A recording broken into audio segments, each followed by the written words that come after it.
지난주에 이어서 오늘 말씀도 보면 문둥병자에 대한 처리와 정결례에 대해서 기록하고 있습니다. 동서고금을 막론하고 문둥병, 나병은 어떤 질병보다 더 심각하고 끔찍한 병으로 알려져 왔습니다. 우리가 흔히 일상생활에서 볼 수가 없는 그런 병자들인데 집성촌들에 가서 보면 아주 참 심각한 그리고 치명적인 그런 병이 나병이구나 하는 것을 볼 수 있습니다. 나균이 활동하면 눈썹이 빠지고 이목구비에 결절이 생기거나 일그러져서 사람의 그 모습을 변형시킵니다. 사람의 얼굴이 아닌 그 흉한 그런 모습이 되어지게 됩니다. 또 신경계통에 나균이 침입하게 되면 신경을 마비시킵니다. 관절을 녹여버립니다. 얼마나 치명적인지. 그래서 이 관절이 덜렁덜렁 이렇게 하다가 떨어져 나가버려요. 그 손가락, 발가락에다 떨어져 나가버리고 손가락 마디들이 없어요. 그래서 이제 예배 드릴 때 이렇게 보면 예양원 같은데 여수에 가서 예배를 같이 드리면 박수를 치자 그러는데 박수 소리가 안 들려요. 대신에 이제 퉁퉁퉁 하는 소리가 무슨 소린가 이렇게 보면 그 나환자 그 성도들이 앉아가지고 박수를 치는데 손등으로 이렇게 몽둥이로 치는 거예요. 근데 그게 소리가 굉장히 힘이 있게 퉁퉁퉁 하는 그런 소리가 들리게, 성한 사람의 박수 소리보다 오히려 더 무게 있는 그런 찬송을 드리는 것을 보고, 야, 그 문둥병자라고 놀릴 것이 아니구나. 뭐 문둥이 어떻고 그러는데 그 나병 성도들이 훨씬 더 영적으로 건강하다는 거. 차라리 우리가 죄인이구나. 그런 것들을 이렇게 느낄 수 있는 그런 현장이 나완저천의 예배당의 예배의 모습입니다. 이 나병의 전조 증상은 몸에도 나타나지만 이런 집에도 나타나는데 34절에 보니까 내가 내게 기업을 주는 가나안 땅에 너희가 이를 때에 너희 기업의 땅에서 어떤 집에 나병 색점이 발생하게 발생하거든, 그렇죠? 그러니까 가나안 땅 하나님께서 약속의 땅으로 주신 곳인데 그 젖과 꿀이 흐르는 땅에 집을 짓고 그 집에 들어가서 살아도 그 집도 또한 나병의 색점이 발생될 수 있다는 겁니다. 집주인은 제사장에 가서 이를 알리고 제사장은 색점을 살피기 위해서 집을 방문하는, 우리로 말하면 신방 같은 겁니다. 우리는 나병이 들었나 무슨 병에 들었나 뭐 그걸 신방하기 위해서 가는 건 아니지만은 그 집의 영적 환경을 돌아보고 같이 예배하고 중보하고 기도하고 축복하고 그렇게 해서 그 집에 색점이 없도록, 그 집에 죄악이 기식하지 못하도록, 마귀의 역사들이 임하지 못하도록 이제 피를 바르고 예수 그리스도의 십자가를 세우고 믿음의 반석을 튼실하게 해서 영적으로 건강한 삶을, 영이 잘 되고 범사가 잘 되고 건강해지는 이런 요한 3서 2절의 원리를 따라 목회자가 봄철 대신방을 하는 것은 이런 원리가 있다는 것입니다. 이런 말씀들 절차들을 통해서 볼 때에 우리가 몇 가지 중요한 교훈을 새겨볼 수 있는데, 첫 번째, 우리는 이런 병에 걸리기보다 병을 먼저 예방해야 돼. 첫째 뭐라고요? 병을 예방해야 된다.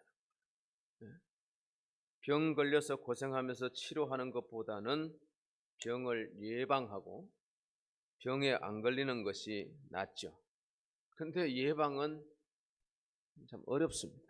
왜냐하니까 지금 건강하기 때문에 그런 위기가 내게 닥칠 거 내가 이런 중병에 걸릴 걸 생각하지 않는다는 거. 지금 건강하니까. 그러나 건강한 것이 얼마나 얼마나 축복인지 몰라요. 건강을 잃고 나서요, 그때 이제 깨닫게 되는, 건강이 참 은혜였구나 하는 것을 알게 됩니다. 그러므로 예방하는 거, 자기 몸을 잘 살펴야 되겠죠. 너무 몸 건강 이렇게 맹신하는 것이나 너무 그쪽에다가 염려증이 있으면 안 되는 겁니다. 자유하면서도 항상 자기 몸을 잘 살펴서, 문둥병자 같은 경우는 얼굴이나 정상이 있는 게 있는 건지, 피부에 어떤 이상 증상이 있는지를 살폈겠죠. 색점이나 뾰루지가 돋아나면 제사장에 가서 정상을 보이고 진단을 받고 돌아와서 또 일주일 자가 격리를 하고 몸을 씻고 약을 바르고 그렇게 해야 되는 거예요. 치료에 집중해야 되겠죠. 그러면서 또 해야 하는 것이 뭐냐 하면 집을 살피는 겁니다. 내 몸의 컨디션이 안 좋고 내 몸에 이상 징후가 있다는 것은 환경의 문제이기도 할 수 있으니까 환경을 돌아보는 겁니다. 집의 벽면을 이렇게 살펴서 벽에 푸르거나 붉은 색점이 있는가, 벽이 우묵하게 꺼진 곳이 혹시 없는가 살펴보아야 했습니다. 오늘 보면 37절 말씀에 보시면 그 색점을 볼 때에 그 집 벽에 푸르거나 붉은 무늬의 색점이 있어 벽보다 우묵하면 제사장 그 집을 일주일 동안 폐쇄하게 했다는 것입니다. 자, 이런 색점이 우리 집에도 있죠. 여러분의 화장실에도 있고 장롱 뒤에도 붉고 푸르스름한 곰팡이 균들이 있지 않겠어요? 자, 그런데 이런 증상들은 햇볕이 들지 않는 곳에, 바람이 통하지 않는 곳에 생기는 창고나 지하방이나 이런 데는 습기가 높고 그래서 곰팡이가 생기는 거죠. 인체에 별로 이렇게 좋지는 않을 겁니다. 그러나 그렇다고 해서 우리 집에 문둥병 이런 병균이 이렇게 벽에 붙어 있는 건 아닌 겁니다. 왜냐하니까 이스라엘의 기후 환경과 우리나라의 기후 환경이 다르기 때문에, 우리는 비가 많이 내리고 습도가 굉장히 높은 나라입니다. 여름에는 얼마나 눅눅합니까? 여름이 아니더라도 이렇게 어두운 곳에는 바람이 통하지 않는 곳에는 이런 증상이 있습니다. 근데 우리는 이거는 습기 곰팡이지 이스라엘의 곰팡이하고는 다른 거예요. 이스라엘의 기후는 고온, 온도는 굉장히 높지만 습도가 없어요. 그래서 아무리 뜨거운 태양볕이 내렸지어도 습도가 없기 때문에 그늘 밑에 이렇게 서 있으면 시원한 겁니다. 그래서 수건 같은 거 이렇게 덮어 있으면 그 중동 사람들이 이렇게 덮고 다니는 것이 그게 또 필요한 겁니다. 시원합니다. 그래서. 그런데 그런 습도가 없는 곳에 집의 벽면에 곰팡이가 서식한다. 이건 아주 이상 징후라는 거죠. 나병 의심 그런 징후라는 거. 그래서 나병 의심 증상을 가지고 있는 이 사람은 집을 열어야 되겠죠. 그리고 바람을 통하게 하고 햇빛이 들게 만들고 벽면을 긁고 흙은 부정한 곳에 버리라 그랬습니다. 그리고 돌에도 그런 게 끼었으면 돌을 빼내는 거예요. 그래서 재료를 교체하는 거. 그리고 시간을 두고 또 일주일 봤다가 그래도 벽면에 퍼져나가면 이게 위험한 거라. 그래서 집을 폐쇄하거나 집을 허물어야 되는 거. 우리는 뭐 문둥병의 정상들이 워낙 뭐 깨끗한 환경이 보건 의료가 잘 돼 있고 그래서 이런 거 걱정할 건 없어요. 그런데 왜 레위기가 이런 나병균에 대해서 이렇게 민감하고 한 장 전체를 할애해서 나병의 정상과 진단과 치료나 처방에 대해서 처리에 대해서 언급하고 있느냐? 이게 죄 문제와 연결되어 있기 때문에 그렇습니다. 그래서 나병균은 곧 우리 속에 있는 죄성을 뜻한다 그랬습니다. 그래서 성경은 죄로부터 우리를 자유케 하시는 하나님의 은혜에 대해서 기록하고 있는 것이죠. 죄를 지어서 범하였으므로 사망에 이르게 된 우리가 문둥병보다 더 극심한 치명적인 증상을 앓고 있는 우리가 하나님의 은혜로 말미암아 피 흘림의 제사로 우리가 정결하게 되고 하나님의 아들 예수 그리스도가 오셔서 십자가에 죽으심으로 말미암아 우리 죄를 다 리뎀션 대속하셨다. 대속하셔서 우리를 구원해 주셨기 때문에 예수 그리스도를 통해서 구원받은 우리는 이 나병균의 정상과 치료, 처방, 진단, 처리의 과정을 통해서 우리가 얼마나 큰 은혜를 입었는가. 할렐루야. 그것을 깨달을 수 있는 그런 본문의 말씀이 바로 레위기의 말씀인 것입니다. 그래서 다시금 예수 그리스도의 은혜를 깊이 묵상하고 또 새겨서 감사하는 그런 시간들을 가질 수 있게 되는 것이 오늘 본문에 우리에게 주시는 말씀의 의미가 되는 것입니다. 문둥병에 걸렸거나 이런 나병 증상이 있는 의심 증상이 있는 사람이거나 그 집의 식구들은 환기를 시키고 햇볕을 보게 만들고 집을 정결하게 하듯이 우리는 은혜를 향해서 문을 열어야 돼. 하나님을 향해서 우리가 문을 열어야 돼. 마음을 닫고 있으면 마음에는 어둠이 기식하는 겁니다. 죄가 서식하는 겁니다. 그래서 불의와 죄악과 어둠의 권세가 우리를 사로잡아서 집을 힘들게 만든 우리 집에 우환과 환란을 불러오게 되는 겁니다.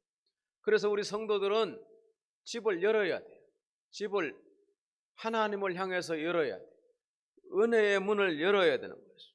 그리고 그 문을 통해서 성령의 바람을 불러와야 되는 거예요. 하나님의 은혜의 햇빛이 우리를 내리쬐도록 우리가 창문을 열어야 되는 거예요. 우리가 은혜를 입어서 집안 식구들에게 은혜를 공급하는 통로가 되어져야 되는 거예요. 그래서 봄철에 대신방을 하는 것입니다. 열왕기하 5장에 보니까 아람 나라의 나만 장군이 문둥병 걸렸습니다. 이 사람 부족한 게 하나도 없는 사람, 왕의 총애를 받고 나가서 전쟁에서 많은 승리를 얻어서 명성을 얻었습니다. 그리고 많은 소유와 재산을 가지고 있습니다. 그러나 문둥병자는 얼굴이 일그러지고 혐오스럽고 끔찍합니다. 그런데 전쟁에서 포로로 잡아온 여자아이 하나가 히브리 여자아이 하나가 있는데 나만 장군에게 말합니다.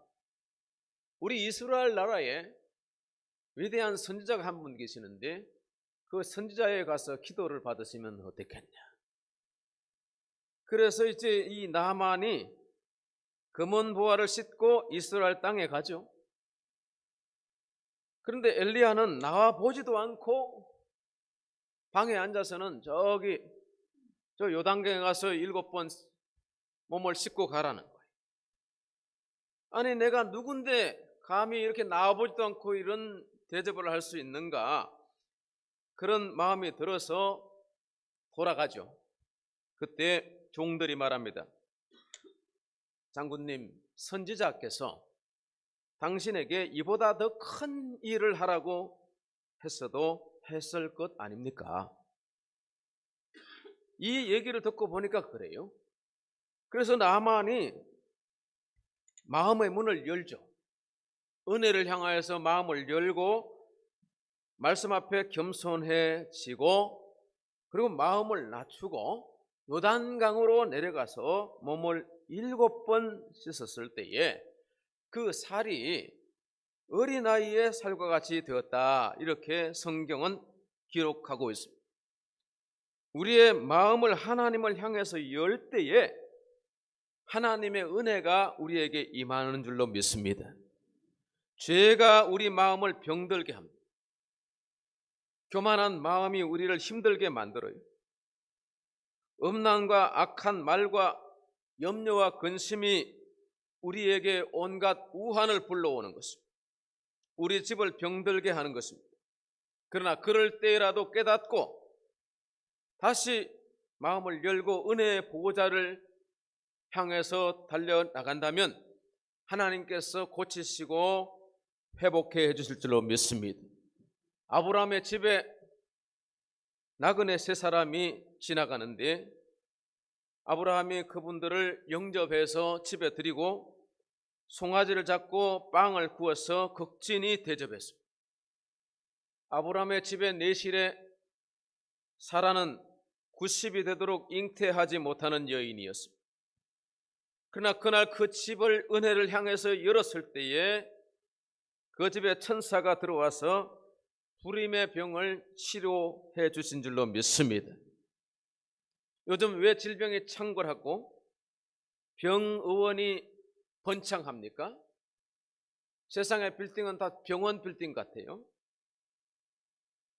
왜 이렇게 질병이 만연한 사회가 됐나요? 노인이 많기 때문이기도 하지만은 은혜로 마음을 열지 않기 때문에, 은혜의 통로가 닫혀져 있어요. 하나님을 향해서 창문이 열려져 있지 않습니다.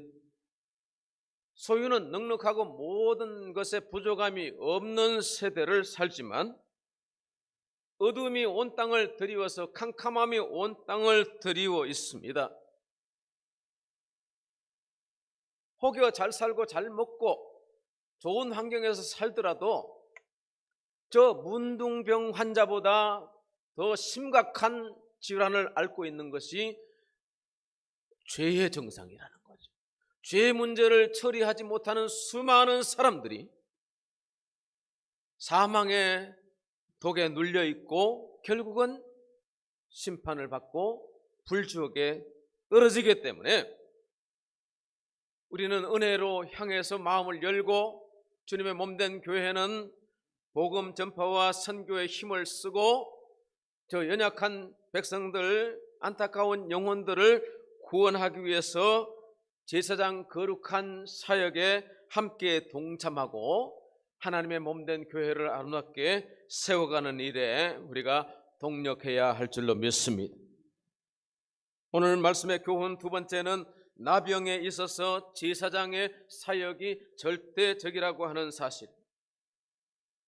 나병 의심 증상의 자의 정결례는 두 단계를 거치는데 오늘 14장 1절에서 9절까지 보시면 첫 번째 단계는 의심 증상자가 먼저 제사장에게 가서 몸을 보이고 진단을 받고 처분을 따라야 했습니다. 두 번째 단계는 10절부터 20절의 말씀인데 일주일의 격리와 회복의 시간을 거치고 난 다음에 8일째 되는 날에 번제단 앞에, 우리로 말하면 하나님의 은혜 보좌 앞에 나아가서 속건제와 속죄제와 번제와 소제 제사를 드리도록 했는데 이 제사 역시 제사장의 사역에 속하는 것이죠. 나병 환자의 진단을 비롯해서 나병 환자의 정결례를 위해서 섬기는 제사장은 절대로 군림하거나 병자를 무시하는 태도를 가져서는 안 됩니다. 제사장은 긍휼과 자비의 마음을 가져야 했던 것입니다. 왜냐하면 구약 레위기의 근본 정신이 뭐냐 하면 레위기 18장, 19장, 18절 말씀입니다. 레위기 전체의 요절 말씀입니다. 한번 읽어보실까요? 시작. 원수를 갚지 말며 동포를 원망하지 말며 내 이웃 사랑하기를 내 몸과 같이 하라. 할렐루야. 예수님이 이 말씀을 가져와서 구약의 정신을 가져와서, 구약은 공의에 기반하고 있지만은 사랑이 배제된 공의가 아닌 것입니다. 법을 잘 지키지만 법의 정신이 뭐냐 하면 긍휼과 사랑이거든요. 그래서 네 이웃을 사랑하라, 내 몸같이 사랑하라. 주님께서 율법과 선지자의 대강령으로 사랑에 대해서 말씀하셨습니다. 그래서 율법의 완성이 사랑인 거예요. 예수님이 공의 때문에 세상에 오셔서 십자가에 모든 죄인들의 죄를 대속하기 위해서 당신 자신이 희생 제물이 되시는 것은 공의와 하나님의 사랑이 함께 녹아져 있는 것입니다. 사랑이 아니고서 그렇게 죽겠습니까? 사랑이 아니고서는 어떻게 주님이 이 땅에 사실 때에 그렇게 구제와 선교와 그리고 치료의 그런 은혜를 위해서 내려가시고 일일이 다니시고 병자를 만나시고 병자를 치료해 주시고, 이게 다 율법의 정신이 사랑에 있다는 것.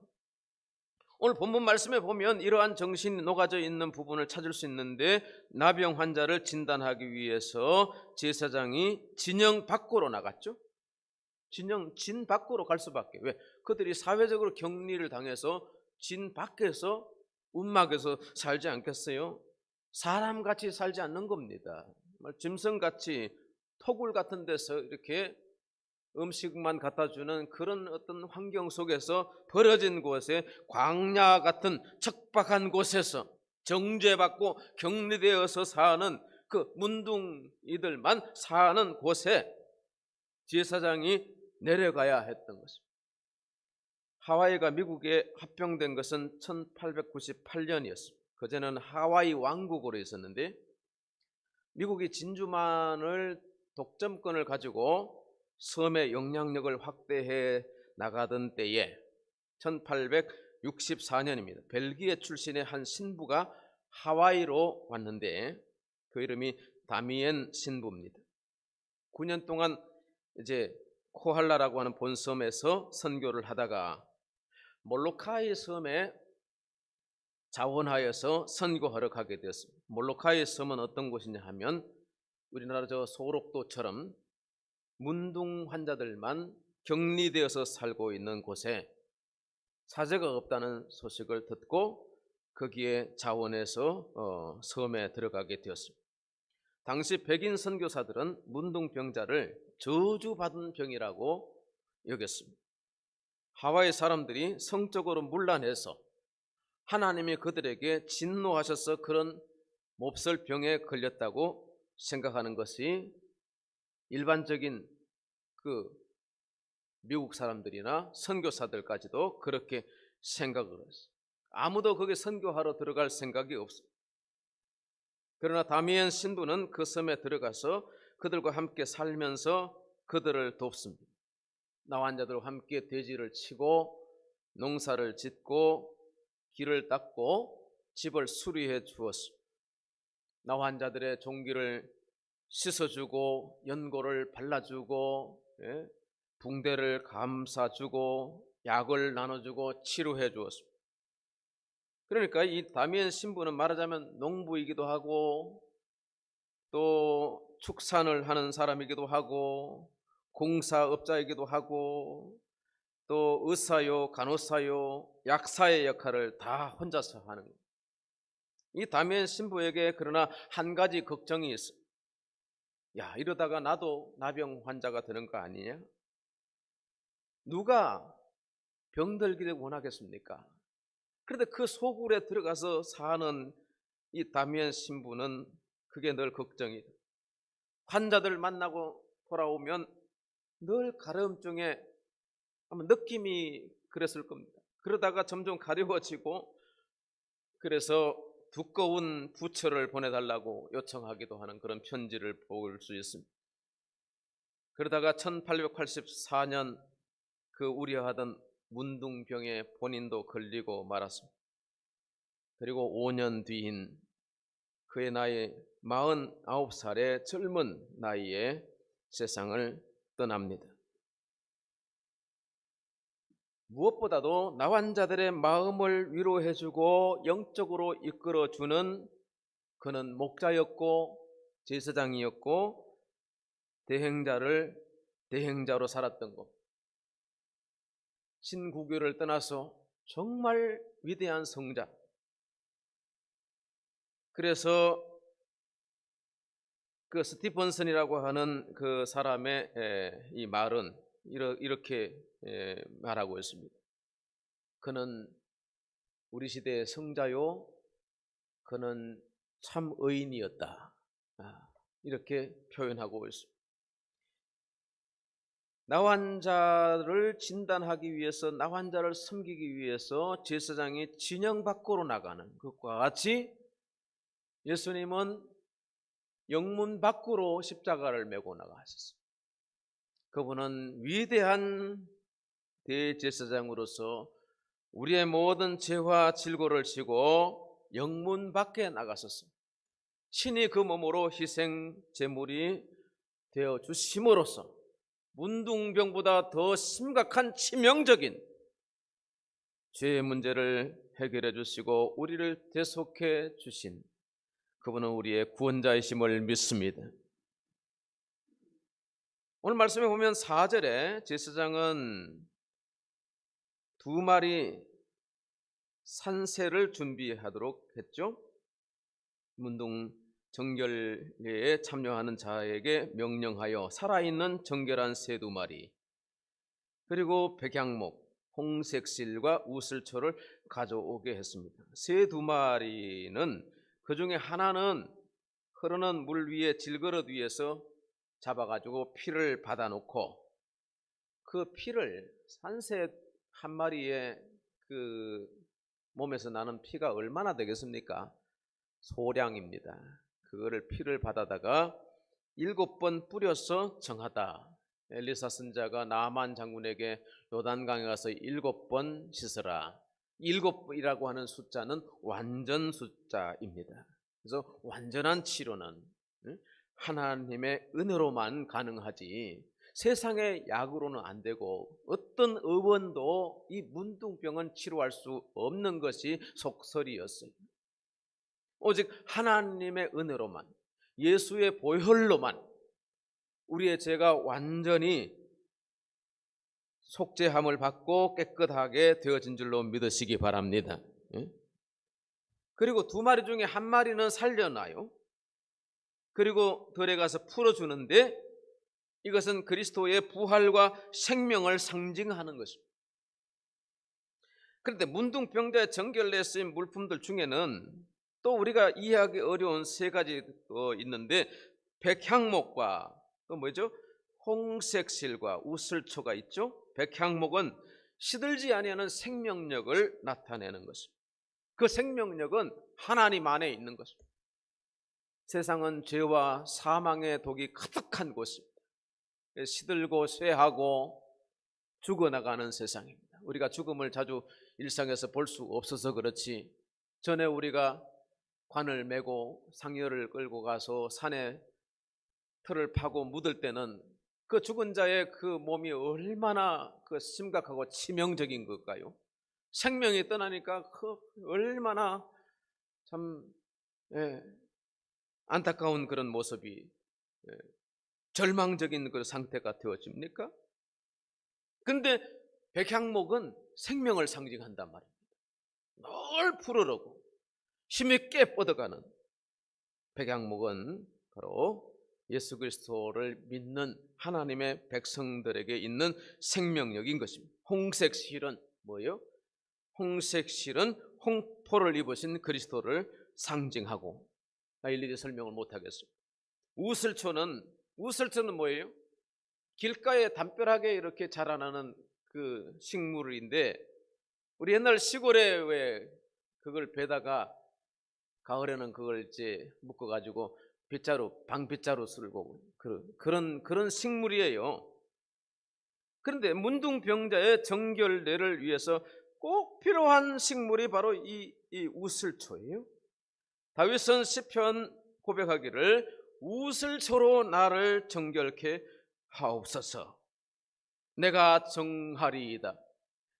그 보잘것없는 식물이 문둥병자의 정결례를 위해서 너무나도 요긴한 식물이 되는 거예요. 여러분, 하나님의 아들 예수 그리스도는 고운 모양도 없고 풍채도 없었은 분이세요. 나사렛에서 무슨 선한 것이 나겠느냐, 그렇게 이렇게 비난을 받던 예수님이십니다. 그런데 온 인류의 죄를 씻으시려고 십자가에 달려 무참하게 죽으셨는데, 그의 죽음으로 인하여서 우리 온 인류가 구원을 받았어요. 그를 믿는 모든 자에게 자유와 평화와 안식을 주신 것입니다. 예수 그리스도는 참으로 귀하신 우리 모두의 산 소망이 되신 줄 믿습니다. 그리고 가난한 자의 정결례 예물이 있는데 21절 말씀에 보십시오. 하나님의 사랑이 얼마나 깊으신가를 우리가 볼 수 있는 대목이 21절입니다. 같이 읽어봅시다. 만일 그가 가난하여 그 힘이 미치지 못하면 그가 흔들어 자기를 속죄할 속건제를 위하여 어린 순양 한 마리의 소제를 위하여 고운 가루 10분의 1 에바에 기름 섞은 것과 기름 한 녹을 취하고. 가난한 자는 예물을 준비하는 것에 힘에 부치죠. 그래서 하나님은 예물을 감해 주신 것이 어린 순양 한 마리면 되는 겁니다. 고운 가루 10분의 1 에바, 소량의 가루이면 되는 겁니다. 어쩌면 가난한 자에게는 이마저도 힘에 부치는 일일 수도 있겠습니다. 그러나 최선을 다해서 예물을 준비하여 드려야 했습니다. 왜? 받은 은혜가 너무 크잖아요. 병에서 자유함을 받았잖아요. 죽을 죄인이, 아니 영원히 죽었던 우리가 에베소 2장에 보니까 다시 삶을 얻었으니까, 우리 온 생명을 다해서 온 마음을 다해서 준비하면 이 예물을 준비하지 못하겠습니까? 그래서 예수님 오셨을 때에 저 가난한 여인의 2렙돈의 헌금에 대해서 힘에 지나도록 그렇게 부자의 많은 예물보다 그 과부의 2렙돈의 헌금을 더 귀하게 보셨던 예수님이십니다. 그래서 가난한 자의 예물이라고 해서 제사장이 이를 차별하거나 무시해서는 안 된다는 거예요. 주의 교회에서는 소유나 배경이나 학벌 같은 것으로 사람을 차별해서는 안 된다는 겁니다. 이게 아주 기본적인 정신이지만은 오늘날 현실의 교회에서는 그렇지 않는 것을 종종 보는 것입니다. 사랑하는 성도 여러분, 우리는 얼마나 배웠습니까? 우리는 우리 중에 얼마나 가졌습니까? 우리는 얼마만한 명예가 있습니까?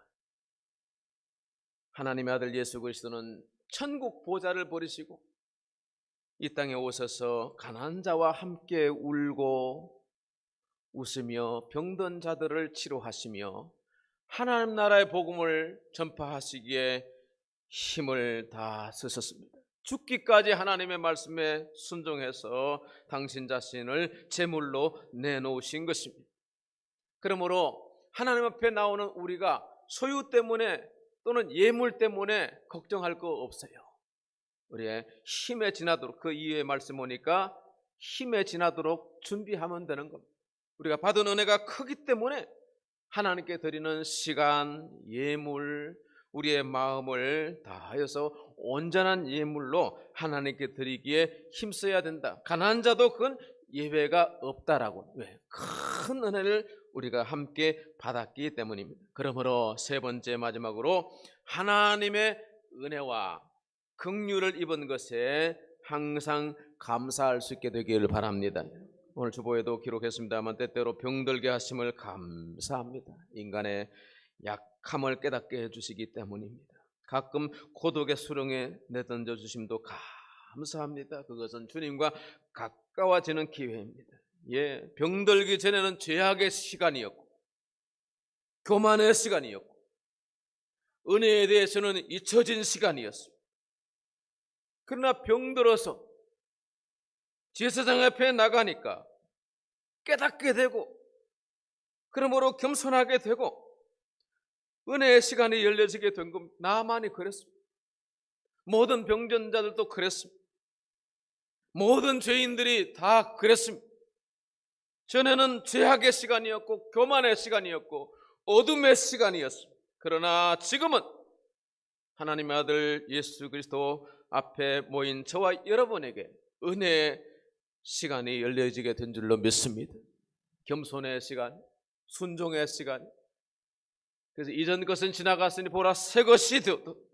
예수 안에 새로운 피조물이 되어서 영원한 하나님의 나라를 유업으로 받아서 이 땅에 사는 동안 생명력 있게 그 의의 백양목같이 푸르고 번성하고 힘있게 살 수 있는 은혜를 저와 여러분이 입게 된 줄로 믿습니다. 이것은 하나님의 아들 예수 그리스도가 우리에게 주신 바 은혜인 것입니다. 현대인의 성경 히브리서 10장 21절과 22절 말씀을 현대의 성경으로 한번 올려주시면 되겠습니다. 다 같이 읽어보실까요? 우리에게는 하나님의 집을 다스리는 위대한 제사장이 계십니다. 우리가 이미 마음이 뿌림을 받아 악한 양심이 깨끗해졌고 우리의 몸도 맑은 물로 씻었으니 이제부터는 진실한 마음과 확고한 믿음으로 하나님께 나아갑시다. 아멘. 히브리 기자가 우리에게 제시하는 비전입니다. 깨끗하게 되었습니다.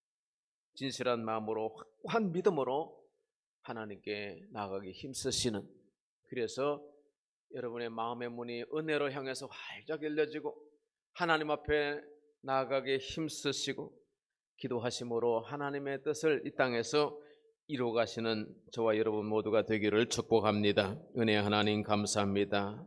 사순절 기간에 예수 그리스도의 크신 공력에 대해서 다시 생각하게 해주시고 문둥병자보다 더 치명적인 죄인 중에 괴수였던 우리를 대속해 주시고 하나님의 자녀 되게 하시고 생명 안에 왕노릇하게 하신 것을